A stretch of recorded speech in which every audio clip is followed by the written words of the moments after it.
नमस्कार साथियों, आज बेबाक उत्तराखंड में हम दो मुद्दे लेके आए हैं। दो मुद्दों पे बात होगी।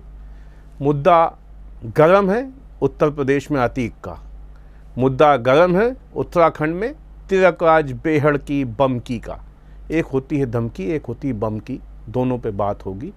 क्यों बमक रहे हैं बेहड़, क्यों ख़राब हैं उनके तेवर, और प्रयागराज में जो अतीक का मर्डर हुआ। जी, शुरू करते हैं प्रयागराज से। प्रयागराज में माफिया सरगना, भयानक अपराधी अतीक को जिस अंदाज में मारा गया, उसके बाद कुछ लोगों को मैंने देखा फेसबुक पे, अतीक की आ गई बारी, अब मुख्तार की है बारी, अतीक निपट गया, जय श्री राम। आज साथियों बात ये करना चाहता हूँ कि क्या हम हत्या करते समय किसी को जय श्री राम बोल के किसी की हत्या करते हैं? क्या हम कबायली दौर में, अफ़गानिस्तान के कबायली दौर में पहुंच गए हैं जहां पे अल्लाह का नाम लेके सर कलम किए जाते हैं? मैं देख रहा था इंटरव्यू, जो कातिल है रवलेश तिवारी, उसके पिताजी का। उसने कहा कि उनका बेटा शराबी है, नशेबाज है, महीनों घर नहीं आता है, घर में मारपीट करता है। कोई शराबी नशेबाज किसी की हत्या कर दे, कल के आपके घर में आके आपके किसी घर वाले को विवाद हो जाए पड़ोसी का, और पड़ोसी आके दो थप्पड़ मारे और जय श्री राम बोल के चला जाए, आप माफ़ कर देंगे? क्या वो न्याय है? भारत एक संविधान से चलता है।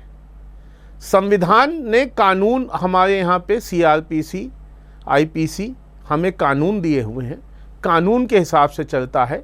संविधान में न्याय पाने का नैसर्गिक अधिकार सबको दिया गया है, तो क्या सिर्फ मजहबी आधार पर न्याय होगा? अतीक मुस्लिम था तो जय श्री राम बोल के कोई भी नशेड़ी मार देगा, हम उसको एक्सेप्ट कर लेंगे? अगर आज हम उसको एक्सेप्ट करेंगे तो कल को कोई बड़ा हिंदू माफिया किसी हिंदू को मारेगा तो हम चुप रहेंगे? हम कहेंगे नहीं, वो जय श्री राम बोलेगा, हम चुप हो जाएंगे? सवाल विमर्श करने का है, खुद से विमर्श करने का है। कानून, संविधान भारत को चलाएगा या कुछ जुनूनी लोग चलाएंगे? ये समय खुद से विमर्श करने का है। अब आते हैं उत्तराखंड पे।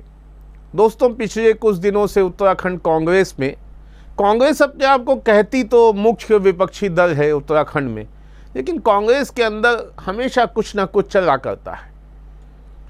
पहले प्रदेश प्रभारी देवेंद्र यादव मुझे लगता है कि सबसे बड़ी फांस बनते जा रहे हैं उत्तराखंड कांग्रेस में। देवेंद्र यादव पहले तो प्रीतम सिंह के साथ में खड़े नज़र आते थे, हरीश रावत के खेमे के खिलाफ खड़े नज़र आते थे, और हरीश रावत का पूरा खेमा उनसे दुखी था। गुटबाजी इस कदर हो गई कि चुनाव के पहले ही देवेंद्र यादव ने सबको मंत्रालय बांटने शुरू कर दिए थे, जो सूत्र बताते हैं कि सरकार आएगी उत्तराखंड में तो तुमको ये विभाग, तुमको ये विभाग। और हरीश रावत पुराने कांग्रेसी हैं, वरिष्ठ नेता हैं, केंद्र से लेकर, राज्य से लेकर केंद्र तक की राजनीति की हुई है, उनको बुरा लगना लाजमी था। लेकिन उस गुटबाजी के चलते जो है प्रदेश में कांग्रेस की क्या स्थिति हुई, ये सबको पता है। लेकिन कांग्रेस को कुछ सीखने की ज़रूरत नहीं है। कांग्रेस सीखना ही नहीं चाहती है उत्तराखंड की। कहा तो ये जाता है पर्दे के पीछे से कि सत्ता पक्ष से कुछ लोगों को खनन के पट्टे, ज़मीन के पट्टे तक मिले हुए हैं, जिसकी वजह से उनका मुंह बंद रखा जाता है। वर्तमान खेमेबाजी जो है चल रही है। करण माहरा प्रदेश अध्यक्ष बने हैं, तो प्रीतम सिंह ने अब देवेंद्र यादव को कटघरे में खड़ा किया है। प्रदेश में पर्यवेक्षक भेजे गए हैं। इतनी खराब हालत प्रदेश कांग्रेस की है कि पर्यवेक्षक भेजने की नौबत आ गई। बिना किसी चुनाव के, बिना किसी वजह के आपसी जूतम पैजार को रोकने के लिए पर्यवेक्षक भेजा गया। तिलकराज बेहड़ अभी ऑपरेशन करा के आए हैं, बमक रहे हैं।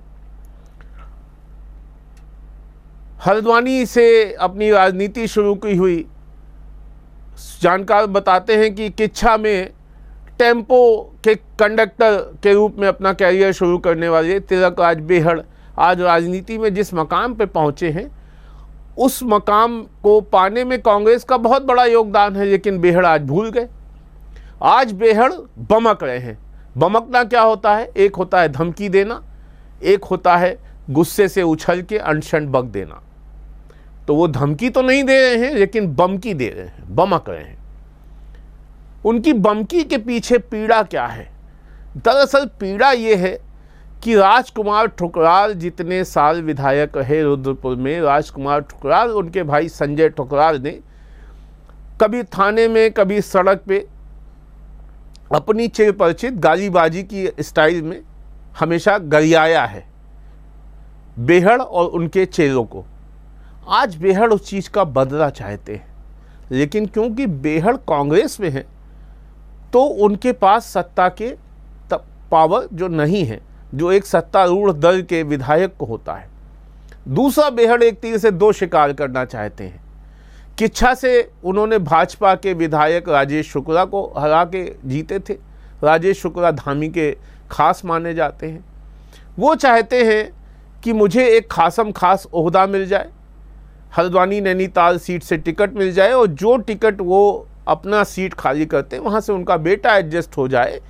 कुल मिला के वो राजेश शुक्ला को किनारे करके उस क्षेत्र में भाजपा के एकमात्र बड़े छत्र बनना चाहते हैं।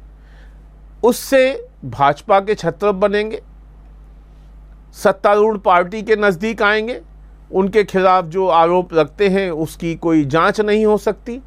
उसके साथ में ही वो अपने पुराने जो उनके दुश्मन हैं ठुकराल, उनसे वो बदला भी निकाल सकते हैं। तो ये स्थिति है। लेकिन जिस पार्टी ने बेहड़ को सब कुछ दिया, आज उससे वो आमादा हैं, बगावत पे बमक रहे हैं। आज बमकी है, कल धमकी होगी, परसों पार्टी ज्वाइनिंग होगी। पहले भी दल बदल कर चुके हैं बेहड़, पहले भी कांग्रेस से भाजपा में और भाजपा से कांग्रेस का खेल खेल चुके हैं बेहड़। इसलिए इस बार करते हैं तो कोई अतिशयोक्ति नहीं होगी, क्योंकि बेहड़ का स्वभाव चरित्र कुछ इस टाइप का है। उन्होंने सत्ता को हमेशा महत्व दिया है। अब फिर से बात कांग्रेस की, कि कांग्रेस में जो इन दिनों चल रहा है वो लोकसभा चुनाव सर पे खड़े होने के लिहाज से बिल्कुल सही नहीं है। और मुझे लगता है कि देवेंद्र यादव सबसे बड़ी फांस हैं। क्यों कांग्रेस का हाईकमान उनको ढो रहा है, क्यों प्रदेश में गुटबाजी करवा रहा है, ये कांग्रेस का अंदरूनी मैटर है। फिलहाल जो हमने देखा वो आपको बताया। बेबाक बसंत में अब मुझे इजाज़त दीजिए। देखते रहिए खबर उत्तराखंड। नमस्कार।